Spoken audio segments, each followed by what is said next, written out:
century beaver, although it's nowadays beaver.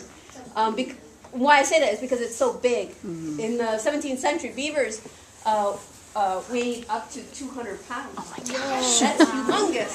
That's All right. And over in France, their king at the time of the period of Grand again, said that deemed that it was the fashion of the day is to have beaver fur hats. And by the French hat people, the French of the day were wearing this hat here, one like this, and it's a beaver felt hat made from the inner beaver fur.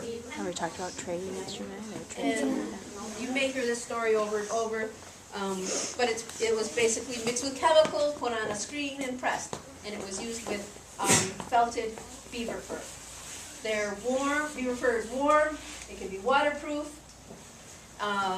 And in France, they depleted their supply of beavers. They found a nice abundant supply here in Haudenosaunee country. The Seneca had to go, they trapped the beavers and supplied them to the French, and in return they were getting kettles, knives, they were getting raw material like lead bars to melt into round shot. They were getting necklaces and metal items because the Senecas didn't work metal. They were getting coats like these French capot wool coats, the red and blue striped blankets there. They're made from wool. Those were from the English, from Whitney Mills.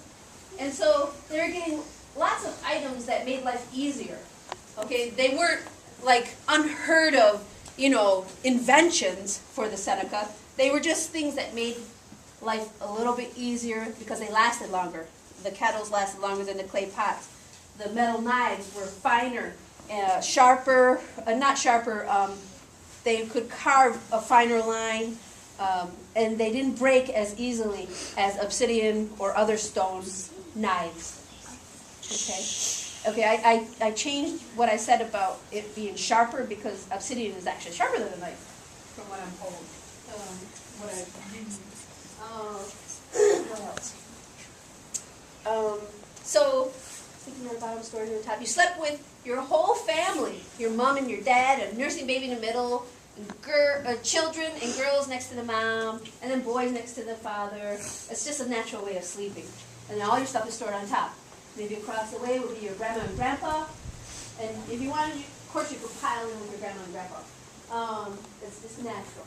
And then the next one or two over would be your mother's sister and her husband and their children. Maybe your mother's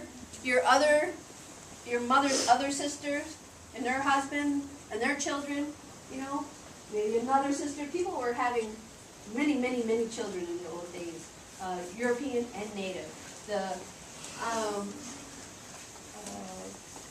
In this house you could fit up to one bloodline, one clan, but maybe 4 of those daughters have husbands, or 4 families, but they're all related through one bloodline, one original female.